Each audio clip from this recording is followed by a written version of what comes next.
Now, South Korean President Lee Jae-myung is on his first diplomatic trip since taking office, as we just heard, and has engaged with leaders from countries including the UK and Japan. For more on the G7 summit and Lee's visit to Canada, we're joined by Professor Mason Richey, Professor of International Politics at Hankuk University of Foreign Studies. Professor Richey, thanks for joining us this morning. Thanks for having me. So, President Lee Jae-myung held a bilateral meeting with the Japanese Prime Minister. What's your overall assessment of today's meeting, and how do you think President Lee should navigate relations with Tokyo throughout his term? Yeah, so obviously the meeting between Lee and Ishiba took place in a somewhat more chaotic and rocky fashion in the lead up to that meeting, at least, than was probably expected due to Trump's departure. That meant that what was possibly going to include a brief trilateral meeting ended up obviously only being bilateral. But it looks, at least at first glance, that Lee and Ishiba said all the right things about building up their bilateral relationship, working together to deal with international crises, including North Korea. Looking forward in the relationship rather than only backwards, while dealing with some of those historical issues in a parallel track, and taking another bite of the apple going forward on the trilateral relationship with the United States. So it sounds to me like they're, relatively speaking, off on a good path, and it sounds, at least at first, like Lee's cashing in on the campaign promise to indeed show something of a change of direction vis-a-vis Japan compared to the previous Democratic Party administration of Moon Jae-in. Right, and at the G7 summit, U.S. President Trump said kicking Russia out of the group was a mistake and even suggested that adding China is not a bad idea. Is Trump interested in turning the G7 back into the G8 or even expanding that to a G9 with China? So I certainly don't have any privy to what's going through Trump's mind in this regard. But if I had to guess at the moment, this sounds like one of those times when Trump is musing out loud, thinking out loud about something that crosses his radar, that doesn't have any institutional support within the United States. And probably more importantly, doesn't have any institutional support in the other members of the G7. Europe simply isn't going to let Russia back into the G7 and turn it into a G8 again until the war in Ukraine winds down in some type of acceptable fashion for Europe. So I think that's one place to start. And frankly speaking, I don't see that there's much appetite for adding China to the G7 format either. Right, and as you mentioned, President Lee was not able to hold a meeting with Trump there, as he had to leave the G7 early because of the conflict between Israel and Iran. How do you think the situation in the Middle East will unfold, and how could this possibly affect South Korea, do you think?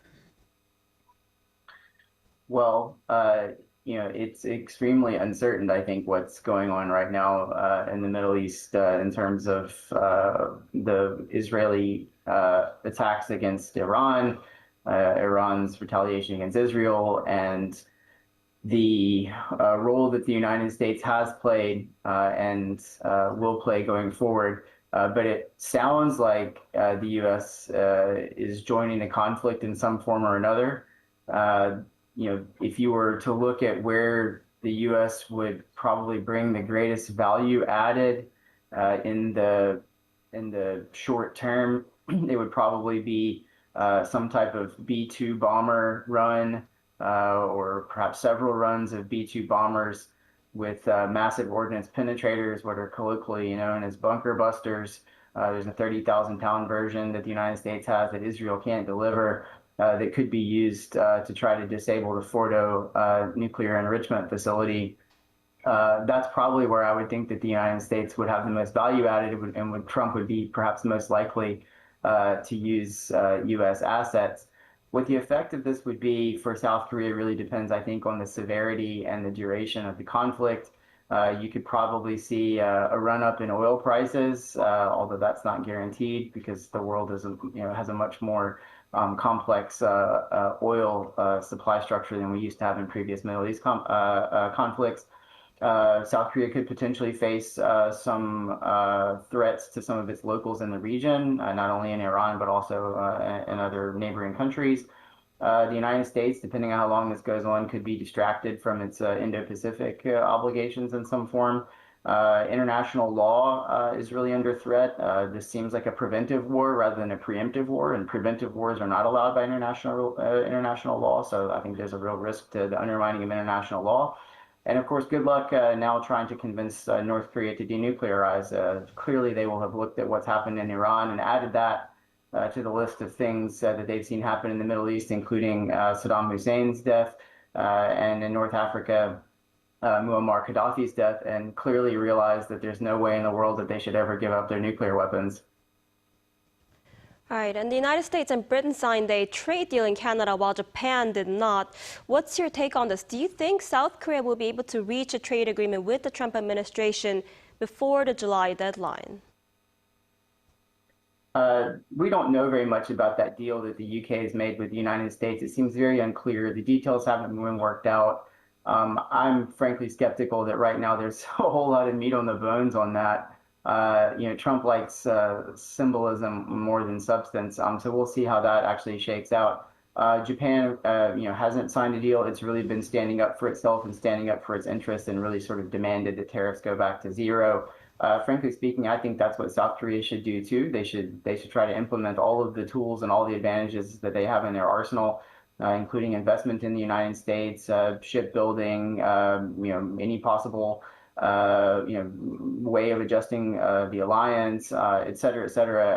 And I think that they should stand up for themselves. Whether or not they manage to reach a deal before the July deadline, I don't know. But my guess is you probably are going to be looking at a situation where even if they aren't, that there would be some type of extension pending a resolution to this, coming later in the year. I will have to see how that plays out. And President Lee also said he'll focus on pragmatic diplomacy as he faces the challenge of balancing between, Korea's biggest security ally, the United States, and biggest trading partner, China. So how do you think he should navigate this? Yeah, clearly, one moment, I have to plug in my computer. I'm sorry. That's all right. My apologies, my computer almost died. I didn't realize it. Clearly, they need to find, common ground, where possible. South Korea is going to have to work with the United States in the alliance context. It's going to have to work with China in an economic context. The United States also has to work, South Korea also has to work with the United States in an economic context. And of course, China here represents an incipient threat, notably in terms of hybrid warfare in the region. So there's a lot of tightrope walking that's going to have to take place. And in addition to simply, dealing with that tightrope walking and asserting South Korea's interests where it can, the other thing that I think South Korea really needs to do is to work with other middle powers. They need to really work well with Japan. They need to cooperate with the European Union, with ASEAN, with Australia, with Canada, with India, and really, I think, broaden and diversify and make more comprehensive their partners, not only economically, but also in other areas, including diplomacy, upholding international law and the rules-based order, and also in security and defense. I think that's the best way to sort of mitigate the potential risks, both coming from China and from the U.S. Right. I'm afraid that's all the time we have for today. Professor Mason Richey, thank you for your insight. We appreciate it. Great. Thanks for having me.